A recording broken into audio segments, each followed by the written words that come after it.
8 ಜುಟ್ಟು ಟೋಟಲ್. ಹೆಂಗೆ ಅಂತಂದರೆ ಬೆಳಗ್ಗೆ ಎದ್ದೆ ಫಸ್ಟು, ಅದಾದಮೇಲೆ ಬ್ರಷ್ ಮಾಡಿಕೊಂಡೆ, ಆಮೇಲೆ ಗಾಡಿ ಒರೆಸ್ಕೊಂಡೆ.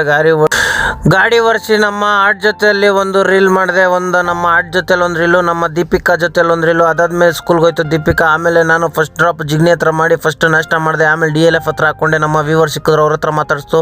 ಮತ್ತು ಅಲ್ಲಿಂದ ಆನಂದ್ ನಗರ ಡ್ರಾಪ್ ಮಾಡಿದೆ. ಆನಂದ್ ನಗರದಿಂದ ಮತ್ತೆ ಸೀದಾ ಅಲ್ಲಿಂದ TCS ಡ್ರಾಪ್ ಮಾಡಿದೆ. ಆಮೇಲೆ ಸೀದಾ ಮನೆಗೆ ಬಂದೆ. ಮಸ್ತಾಗಿ ಪಾಪು ಆಟ ಆಡ್ತಾ ಇತ್ತು, ನಮ್ಮಪ್ಪ ಮಸ್ತಾಗಿ ಆಟ ಆಡಿಸ್ತಾಯಿದ್ರು, ನಾನು ಸ್ವಲ್ಪ ಹೊತ್ತು ಆಟ ಆಡಿಸ್ದೆ. ಅದಾದಮೇಲೆ ಹೊಟ್ಟೆ ಹಸಿತೈತೆ ಅಂದ್ಬಿಟ್ಟು ಮಸ್ತಾಗಿ ಊಟ ಮಾಡಿಕೊಂಡೆ. ಊಟ ಮಾಡಿ ಅದಾದಮೇಲೆ ನಮ್ಮ ಅಕ್ಕನ ಮಗಳು ಬಂದ್ಬಿಟ್ಟು ಫುಲ್ಲು ನನಗೆ ಇವತ್ತು ಜುಟ್ಟು ಹಾಕ್ತೀನಿ ಅಂತ ಜುಟ್ಟು ಹಾಕ್ತಾಯಿತ್ತು. ಯಾವ ಜುಟ್ಟು ಥರ ಒಂದು 8 ಜುಟ್ಟು, ಬೇಡ ಅಂದರೂ ಜುಟ್ಟು ಹಾಕ್ತಾಯಿತ್ತು. 8 ಜುಟ್ಟು ಹಾಕ್ತು. ಅದಾದಮೇಲೆ ಸುಮ್ಮನೆ ಆಟ ಆಡ್ಕೊಂಡಿದ್ದೆ. ಅದಾದಮೇಲೆ ಮತ್ತೆ ಅಲ್ಲಿಂದ ಡ್ಯೂಟಿ ಆನ್ ಮಾಡಿದೆ. ಡ್ಯೂಟಿ ಆನ್ ಮಾಡಿದ ತಕ್ಷಣ ಫಸ್ಟ್ ಡ್ಯೂಟಿ ಬಿತ್ತು ವಂಗಸಂದ್ರ ಡ್ರಾಪ್ ಮಾಡಿ ಅಲ್ಲಿಂದ ಬರ್ತಾ ಪಪ್ಪಾಯ ತಗೊಂಡು ಅಲ್ಲಿಂದ ಸೀದಾ ಮನೆಗೆ ಬಂದೆ.